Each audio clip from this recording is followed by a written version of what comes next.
청취자 여러분들을 여의도 정치로 안내해드리는 시간이죠. 여의도 인포메이션 문화일보 이은지 기자와 함께합니다. 어서 오세요. 안녕하세요. 네, 헌법재판소가 윤석열 대통령 탄핵 심판 변론을 다음 주 화요일에 종결하기로 했는데요.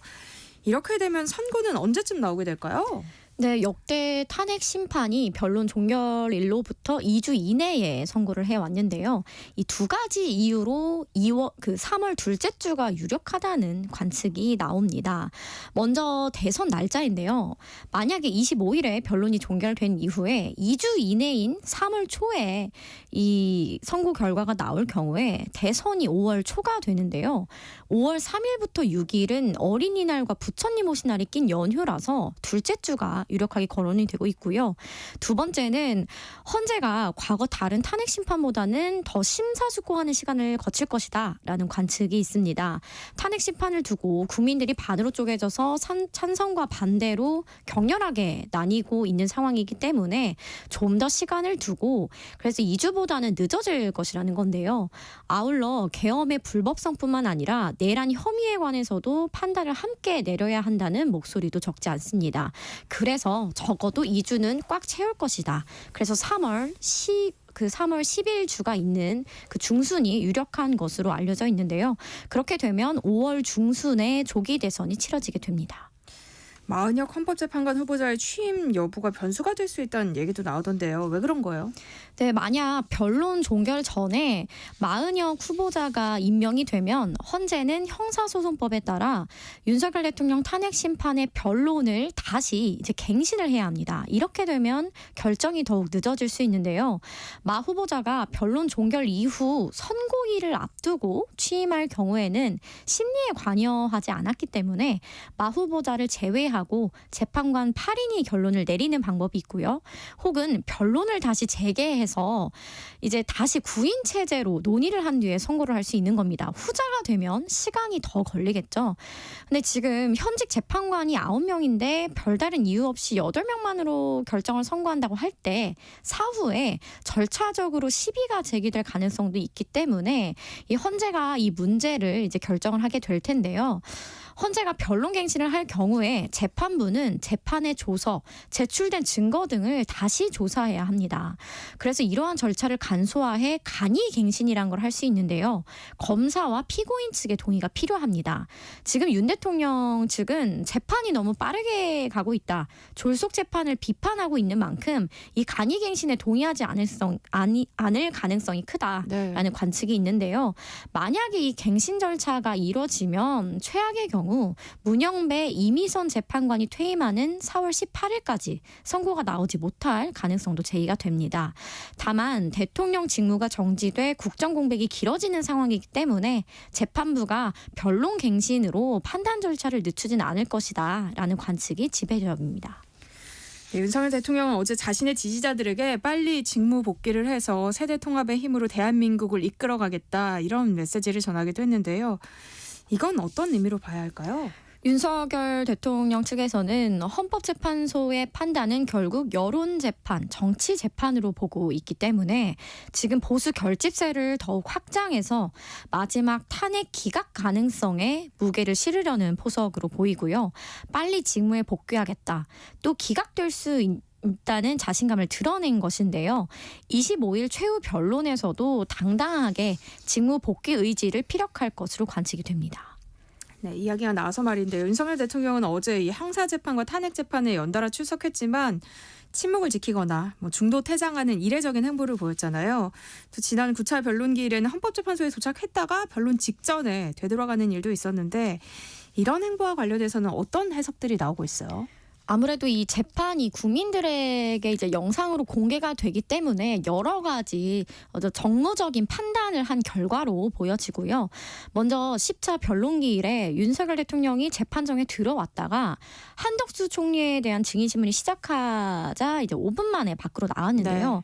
이 윤 대통령이 국정 운영의 총 책임자를 담당하고 있고 한덕수 국무총리는 어떻게 보면 2인자로서 함께 국정을 운영해왔던 동반자 관계였기 때문에 이 이 한 재판정 안에 증인신문으로 두 사람이 마주하고 있는 것 자체가 국정 운영 자체라든지 이제 국민들이 보기에도 좋지 않다는 이유가 컸다고 합니다. 윤 대통령은 한 총리에 대한 신문이 끝날 때까지 밖에서 대기하다가 이제 조지호 청장 등에 대한 증인신문 과정에는 다시 들어와서 참여를 하기도 했습니다. 또 윤 대통령은 9차 변론기일에는 헌재에 도착을 했다가 또 30분가량 기다렸어요. 그러다가 변론 시작 직전에 서울구치소로 되돌아갔는데요. 윤 대통령 측 변호인은 이제 서증 조사를 진행하는 날이다 보니까 대통령이 직접 의견을 발표할 게 없어서 원활한 재판을 진행을 위해 복귀했다라고 설명을 했는데 사실 이날 서증 조사 일정은 지난 기일에 이미 공지가 됐기 때문에 네. 헌재에 출석을 한 것 자체가 의아하다는 반응도 나왔습니다. 네, 이런 상황이라면 헌법재판소가 뭐 다음 달에 어떤 결정을 내리든 전국 혼란이 불가피해 보이는데요. 네, 그래서 법조계에서 나오는 이야기는 탄핵 찬반으로 국민들이 나뉘어서 이제 분열이 일어나고 있는 상황이기 때문에 헌재가 6대2로 탄핵을 인용하거나 혹은 5대3으로 탄핵을 기각하게 되면 이 결정에 반대하는 지지층 쪽에서 불복 움직임이 일어날 수 있다는 거예요.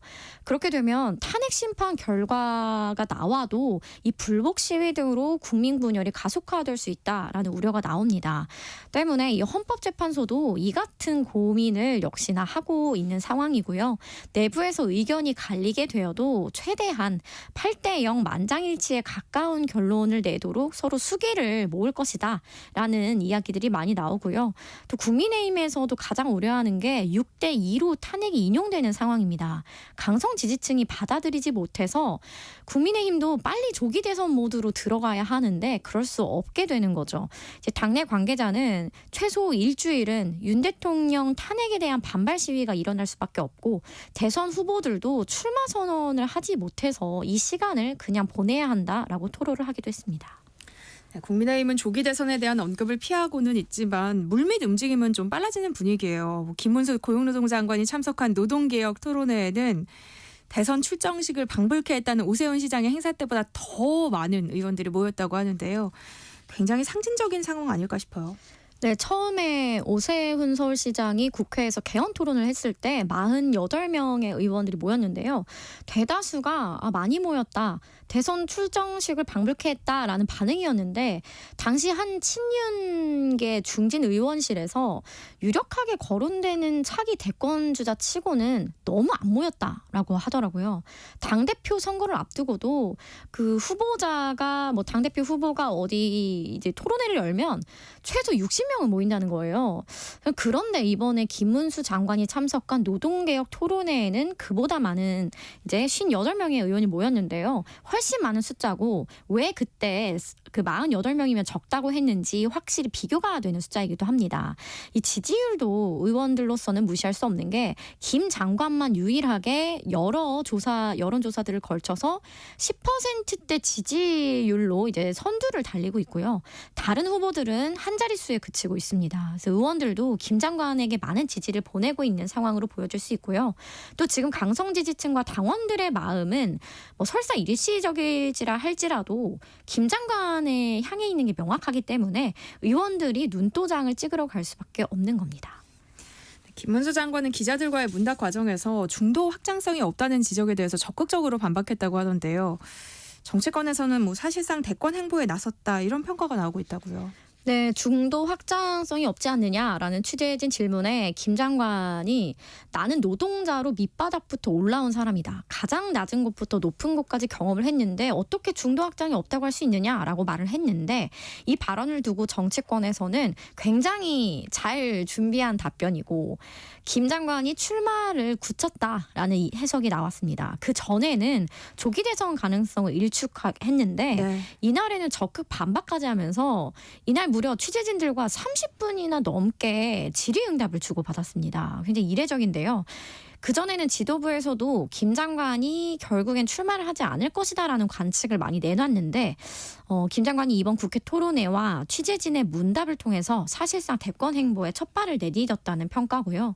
애초 2주 전까지만 하더라도 오 시장이 유력하다는 이야기들이 당내에 훨씬 많았거든요. 네. 그런데 오 시장이 최근에 명태균 씨 관련 리스크에 다시 휘말리면서 또 이 토론회 이후에 기세가 김 장관으로 기울었다고 보는 시각이 많습니다. 한동훈 전 대표도 오는 26일 국민이 먼저입니다라는 제목의 책을 출간하면서 정치활동을 재개할 것으로 보이는데요. 이 역시 대선을 염두에 둔 것으로 봐야 할까요? 네, 거의 기정사실화되는 분위기고요. 복귀 전부터도 친한계에서 한 전 대표의 복귀 시점과 방법에 대한 고심을 굉장히 많이 하고 기자들에게도 많이 문의를 했던 것으로 압니다. 이제 그 방법은 정치계 원로들을 만나고 책을 내는 것으로 결국 선택을 한 것인데요. 다만 한동훈 전 대표가 이렇게 책을 내고 전국 북콘서트를 다니는 게 사실은 기존 정치인들이 선거 시작을 알리는 전형적인 방식이에요. 한 전 대표는 그동안 비정치인으로 기존 여의도 문법이나 구태 정치를 많이 비판해 왔는데 본인도 그와 다를 바 없는 복귀 방식을 택했다라는 점에서 혹평이 나오고 있고요. 이른바 돈봉투 사건 이후에 정치인들이 출판 기념회를 통해 정치 후원금을 모집하는 행태에 대해서도 비판을 많이 했어요. 네. 그런데 본인도 결국 다를 바 없다라는 지적도 나옵니다. 이게 사실 출판 기념회에서 책을 사는 비용보다 더 많이 내는 게 원래 문제가 됐던 건데요. 한 전 대표가 결국 전국 콘서트를 다니면서 책 홍보를 하는 게 책을 파는 것과 무엇이 다르냐라는 비판도 적지 않게 나옵니다. 한동훈 전 대표의 책 제목이 사람이 먼저입니다예요. 문재인 전 대통령의 슬로건과 유사한 사람이 먼저입니다라는 게 이제 문재인 전 대통령의 슬로건이고 이제 한동훈 전 대표의 책이 국민이 먼저입니다잖아요. 그러니까 좀 제목이 유사하거든요. 이와 관련해서 혹시 전해진 내용이 있어요? 네, 좀 전에도 말씀드렸지만 그 한동훈 전 대표의 책 제목과 그 표지에 본인의 얼굴을 큼지막하게 게재한 이런 것들 역시 너무나 전형적이라는 겁니다. 기성 정치인이 내는 여느 책들과 제목도 별로 다르지 않고 심지어 문재인 전 대통령의 슬로건과 닮아 있죠. 또 출판사 역시 정치인들이 다수 책을 출간했던 곳이라는 것, 이런 것들까지 한 전 대표가 그동안 빛을 발했던 이유가 기존 정치인 또 여의도 문법과 다른 새로운 모습을 보여줬기 때문인데요. 이번 책 출간 또 이런 제목, 이런 행태가 다른 정치인들과 차별화를 보이지 못했다는 평가가 나오고요. 저자 소개란에 검사 이력을 제외를 했습니다. 21년간이나 몸담았던 조직의 이야기가 전혀 포함되지 않았는데요. 그 이면에는 검사 출신인 윤석열 대통령이 결국 실패를 했기 때문에 검사 이력을 지우려는 의도가 다분하고 차기 대선에서는 이 아마추어 비정치인보다는 경험이 있는 정치인 출신이 유리할 것이라는 관측이 나오는데요. 본인이 여당의 비상대책위원장과 당대표를 둘 다 했다라는 점에 방점을 두고 이 부분을 부각해 경험 있고 유능한 정치인이라는 것을 어필하려는 것으로 보입니다. 또 안철수 의원이 플랜 B를 준비하고 있다면서 현역 의원 가운데 처음으로 대선 출마 가능성을 언급했어요. 국민의힘 내부에서는 아직 알려지지 않은 이런 움직임들이 많다면서요. 네, 그래서 잡룡이 아니고 잡룡이 아니냐라는 우스갯소리까지 나오고 있는데요. 안철수 의원뿐 아니라 나경원 의원도 대선 출마를 고심 중에 있는 것으로 알려져 있고요. 윤상현 의원도 거론이 됩니다. 여권 지방자치단체장들도 들썩이고 있는데요. 이철우 경북지사, 김태흠 충남지사, 유정복 인천시장 등도 출마를 저울질하고 있습니다. 실제 이철우 지사는 이번 주에 국회에서 현 정국에 관한 기자회견을 하기도 했어요. 이를 두고 당내에서는 어떤 해석도 나오냐면 내년에 지방선거가 있기 때문에 이번 대선 경선 출마로 당원들과 국민들에게 인지도를 높이고 몸집을 키워서 그 내년도 지방선거에서 도지사나 시장 3선 재선을 노리는 포석이 아니냐라는 시각도 일부 나오고 있고요. 다만 아까도 말씀드렸다시피 지금 국민의힘 후보들이 김문수 장관을 제외하고는 모두 한 자릿수 지지를 보이고 있어서 1강인 이재명 대표의 대항에서 1중의 후보도 내지 못하는 질이 멸렬한 상황이다라는 지적도 나옵니다. 네, 이번에는 민주당 얘기도 좀 해볼까요? 이재명 대표가 실용주의를 강조하면서 민주당을 중도 보수라고 규정한 것을 두고 정치권에서 연일 논란이 이어지고 있어요. 네, 이재명 대표가 지난 대선에서 0.73%포인트 차로 졌죠. 그런데 그 이후 지지율에서도 40%대 박스권을 벗어나지 못해 확장성이 관건이다라는 지적이 있었기 때문에 이 대표도 이번 대선에서는 중도 확장을 고심한 결과로 나온 발언으로 보이고요. 또 이렇게 이야기를 하더라고요. 장기적으로는 국민의힘을 극우 소수 정당으로 전락시켜서 이제 소수 정당으로 축소시킨 후에 민주당은 수도권 정당을 넘어서 중도 보수 정당으로서 이번 조기 대선과 차기 지방선거 총선에서 대승을 거둬서 명실상부 이제 200석이 넘는 예를 들면 일본 자민당처럼 다수 의석을 가진 1당으로 자리매김하겠다. 그러한 계산도 깔려 있다고 보여집니다. 네.